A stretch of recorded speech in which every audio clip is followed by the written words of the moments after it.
We're going to look at Adobe Capture, which is a great app for capturing resources that you can use in your designs. You can download this from the App Store, so we'll get started.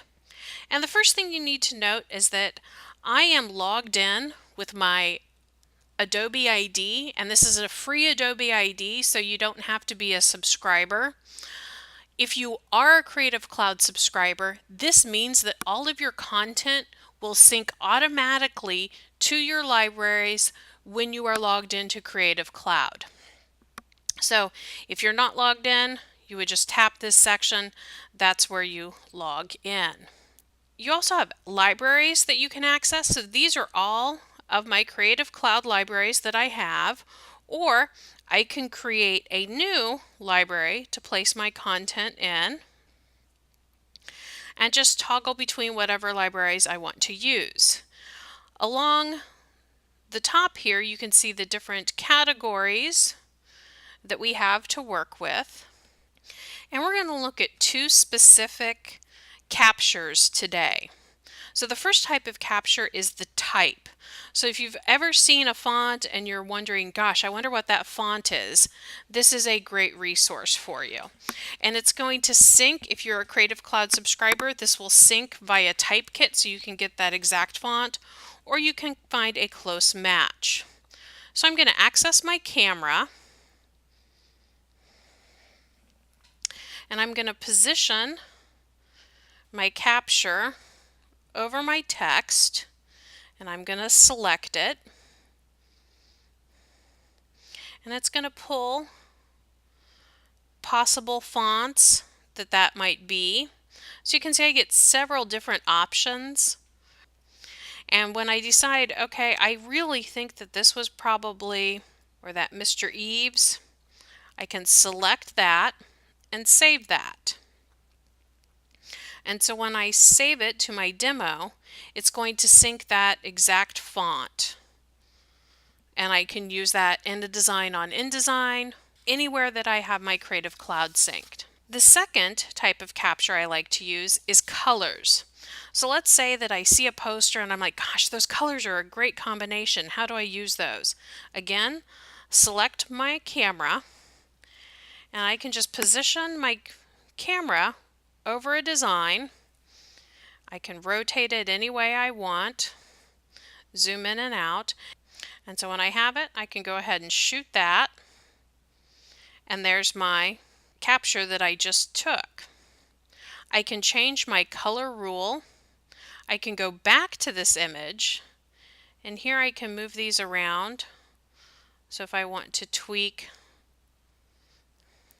a couple of more colors, I can change the type of swatches. So if I want to work with a CMYK, I can pull the CMYK colors from that. And again, hit save. There's my color theme. If I want to label this, maybe the name of the poster, and hit done. Now the cool thing with both type and colors, I can also shoot on digital screen. So if I see something on the TV I want to capture, I can use those as well. So feel free to experiment with the other type of captures and enjoy those. Next, we're going to look at Adobe Scan. Adobe Scan allows you to create PDFs that are automatically searchable, shareable, do anything you can exactly like a PDF.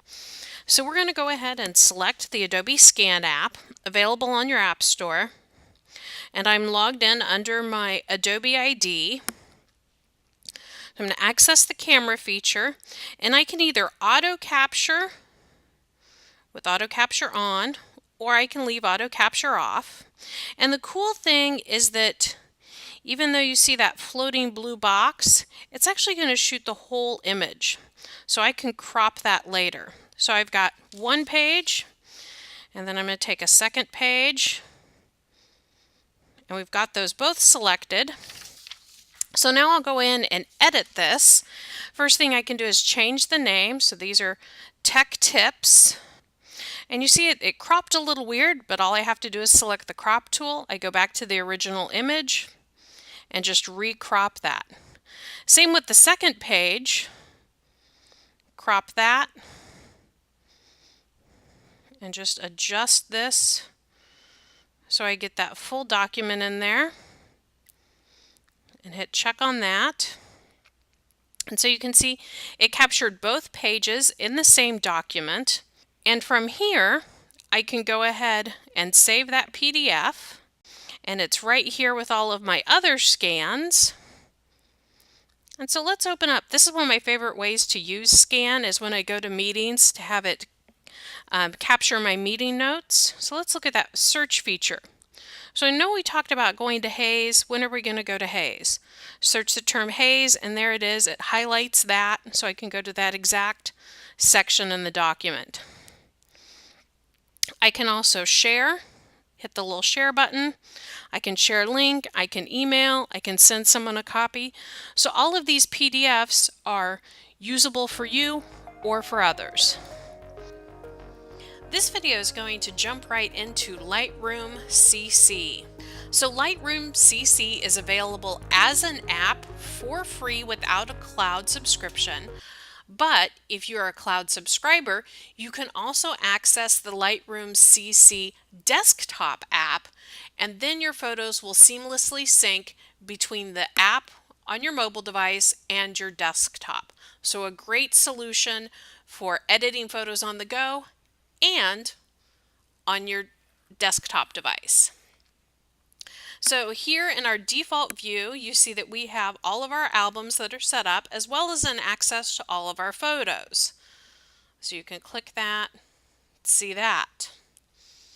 So one of the cool features that you have is this search. So Adobe Sensei, which is Adobe's AI, will go through and identify, oh, here's all your cat photos.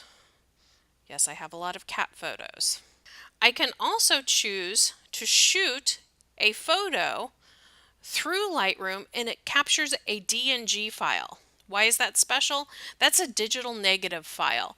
Digital negative files capture more information than you would typically get with a mobile JPEG. So let's say we want to go ahead and correct one of these photos. So we'll pick this photo right here.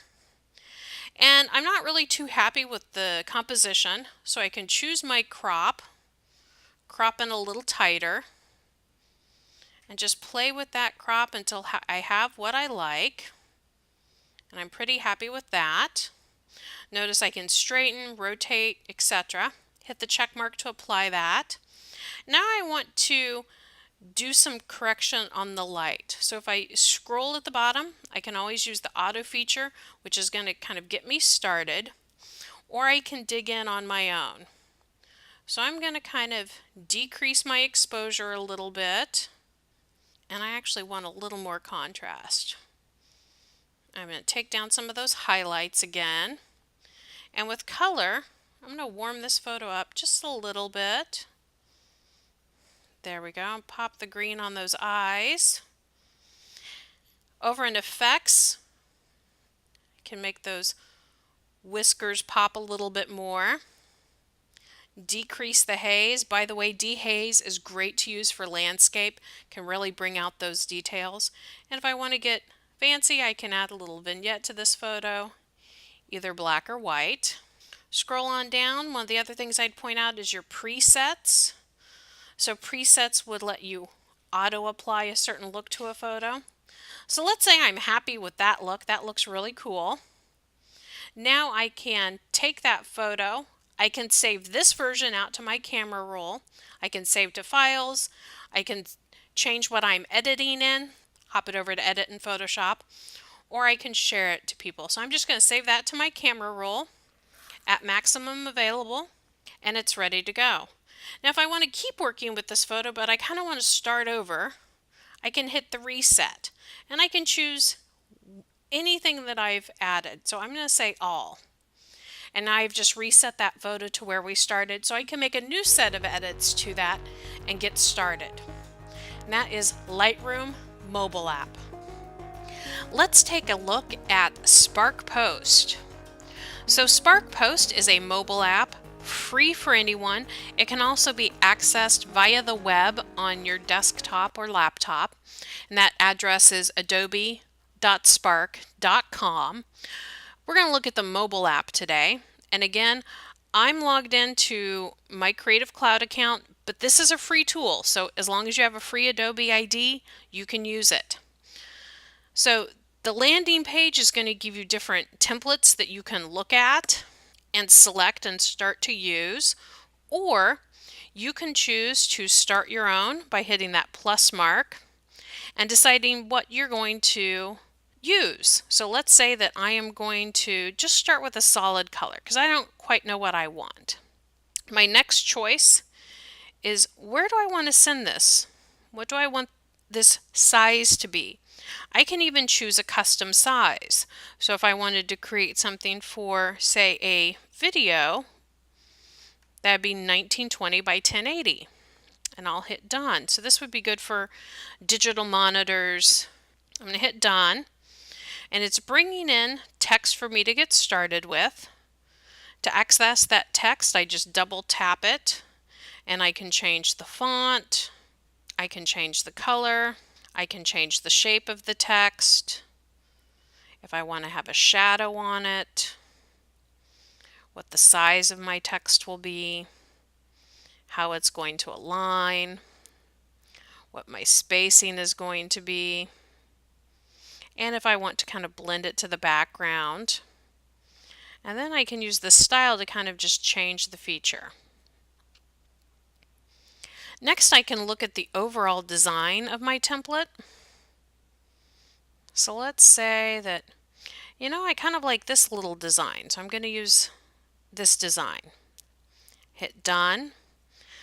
And let's say at this point I want to add a photo. And I need to search some free photos. And let's say we're going to do a last party of the summer. That's a pretty cool summer photo, so let's go ahead and add that one. You can see that came into the background, and now I have the option to play with the coloring on that photo with the filter. So I like that look, so I'm going to hit done. Now I can go in and change the palette. I love this because it provides artist palettes that just look great together. And you can shuffle those up. I'm hitting the shuffle button and get different looks with different color combinations. So I'm liking that one. I'm going to hit done. Next, let's say, okay, I did have a 1920 by 1080, but now I've decided I want this to go to Instagram. No problem.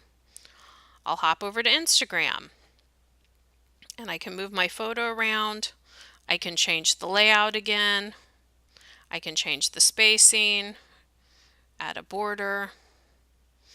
So you constantly can be changing and evolving these posts as you create them. So we've got our text in there. Again, I can revisit my layouts if I want to. And finally, I can add effects. So the effects create a fade in, fade out. And this type of text animation is only available in the mobile app. So keep that in mind. I really liked how that fade looked. And then I can apply a filter to it overall if I'd like to as well. I already have that matte one on there and I'm pretty happy with that, so I'm going to say done. So at this point I can go ahead and share my post, and I want to share it as a video because I want to keep that animation. And so here's all the options I have. I can send that direct to Instagram, I can message, I can save it, I can email it to someone. Notice I can also create a remixable copy. So that remixable copy is now saved to my Spark, and I can access that, edit that at any point in time. So Spark is a great option, both mobile and desktop.